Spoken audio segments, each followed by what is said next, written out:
I had this Jesse Hanley tweet, right? And I wanted to talk about this. And I actually think it kind of maps in perfectly. It was basically about being a founder, and it was provocative, and I enjoyed it because it's like, I'm going to start at the middle of it. It is a slog and extremely hard, right? Which we agree all with. caps, yeah. All caps. You're working on timelines of months or if you're working on timelines of months or launching next year because you're letting people try it for a few months to see if you find value, I guarantee you're not going to make it. And this is the part I thought was also interesting. Also, having cash from your last company is not an advantage you think it is. It just makes you feel safe until you spend it all LARPing being a founder. I've seen so many people burn through all their cash reserves because they didn't sell product as their priority. If you have the cash to burn, push hard, on selling more product basically is his point. Sell more, sell some more, sell some more. So yeah, this is the mindset. This is the successful mindset. So I feel like people don't, I don't know, out there you have all this fluffery now, and I enjoyed the straightforwardness of this tweet. Like, A, you're probably not going to make it, let's just be honest. And B, you're not working hard enough to make it, and you're not doing the right things to make it. And I thought it was very nicely encapsulated in this little tweet here. So thought it'd be cool to talk about, but it does kind of tie in what you're talking about, which is, the focus required and what it takes to get people to buy something, right? And so, yeah, that's interesting. I don't know how you would apply this tweet to your own situation.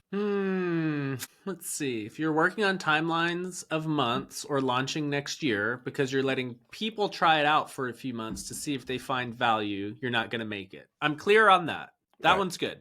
Yeah. I'm safe. Yeah. Having cash from your last company, I'm safe on that one. We're good. Not a problem. Not a problem.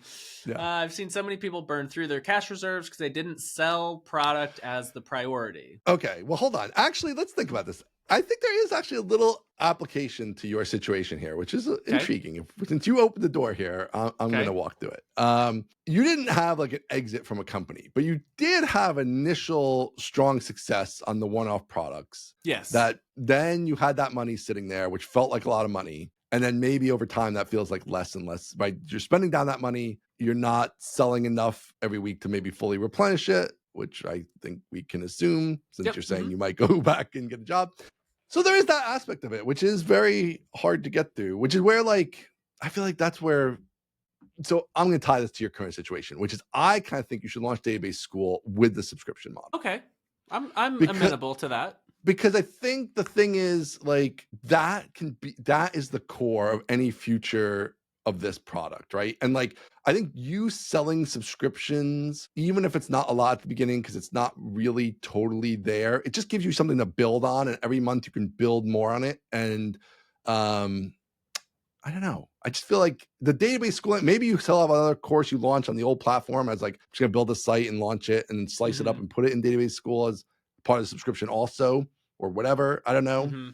I don't know about that, how you would organize that, but I don't know. I just feel like if this is going to be this is the last big push of Aaron Francis, course creator, then I feel like the subscription service, that's where you have to get to, because that's what lets you not have to work so hard all the time and build a sustainable business that you can then plan for and grow and all those things. The subscriptions are such a big part of that generally. I agree. So how do I square the subscription without enough content circle? So what do I charge and what do they get in the beginning? Yeah. That's why I'm subscriptions are the final goal. Right. And I don't have to be there before the end of December. I just need signs of hey, this is going to work. This is trending positively. So I'm not December, I'm either rich or I'm dead. That's not true. Hopefully. But how do I my thought was I'll do a few in the middle. And then once there's a good backlog, we'll transition to subscription. Yeah. So you're saying just do it straight away. What's the story? I feel like to keep you motivated and excited, I feel like if you had 50 subscribers, it's more motivating. Do you know what I'm saying? These are people paying me. It's proving that people want to pay for this as a subscription. I'm going to get out there and sell. I'm going to talk about it all the time. That is that motivation level versus the big spiky, I made 80 grand on a course, but now I come down and the next week I make 0. And that's quite that the come whole down. game, right? And because if this is going to be the long-term thing, I don't know. I feel like you could judge it, right? It's like it starts cheap. I think that's the easiest answer, right? Is like, okay, it's $9 a month, it's $5 a month, it's $10 a month, whatever. It's cheap, right? It's way cheaper than the course would be. So that's your phase one, right? And I think you can have an asterisk there. Like, database school's launching during our first 6 months. It's going to be super cheap. You know, we might raise in the future or whatever. I don't even, maybe you don't want to say that exactly, but it could be even cheap for the initial people, right? And the cost is going to go up in the future, whatever. I don't even think that's that important, that part of it. I just think it starts cheap because you don't have a ton of content, but people trust you and know you're going to produce. And you do have a fair amount of stuff you can put in there already. Maybe it's not in the final form. Yeah. You would prefer to have future things in, right? So like, hey, this is the whole Postgres course in there in the format it's in, and it's in big video chunks, and maybe you won't do it that way in the future, but that's what it is right now. That's the content you have. That's what you're going to put in there. And that's it. And like, even like with this free Postgres course, you are selling the database school version of the Postgres course. It's $9 a month to get access to all the Postgres and all the SQLite and whatever else you have around that you can put in there, right? And that's it. And that's where it starts. And you build that up, and that's what you push on.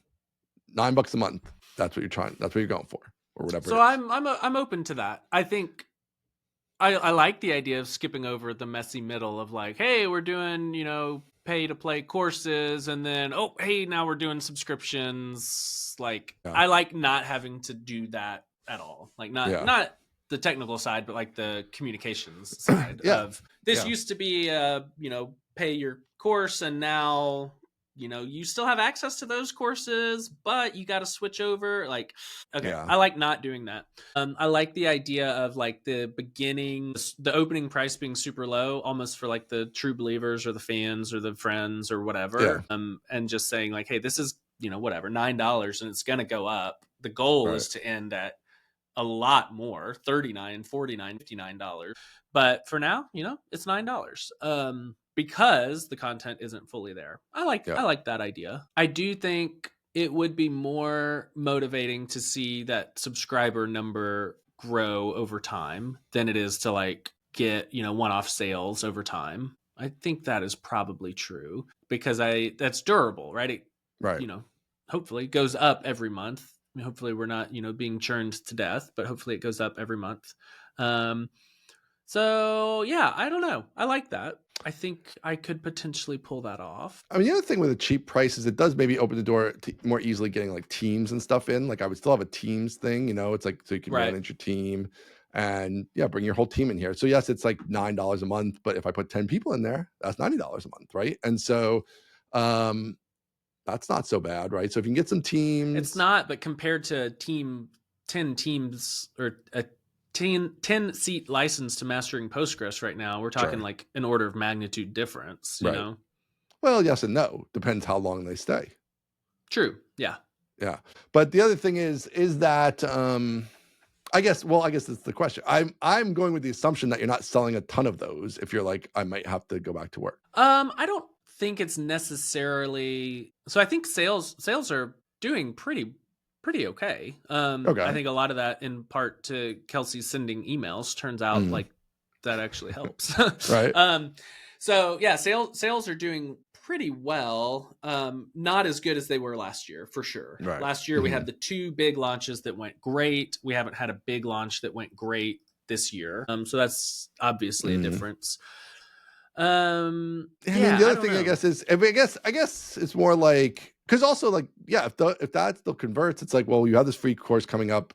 I mean, obviously it's better to sell if you can sell in the current style. You're going to get more money today, right? If you think you can cross sell effectively there. So like, you'd hate to give up more money now, of course. I guess I'm approaching this more of like, if it's more about the like, I want to run a business, which you've talked about before. You want it to be more businessy, right? And less grinding course for the launching of courses sake, then that part feels like you got to get it to subscription, right? Because that's how you can have more control and just sort of time to work through different things. And you can see things are going up or they're going down, but it's a slower trajectory in both directions, but that's actually useful versus the just like big highs and big lows of the course launch model. So I don't know. It's something to think about, I think. I don't think it's definitely the right thing to do, but I do think it's something that if we're in that, like, hey, this is the last push mode, then maybe the last push should be towards what you envision as the final state.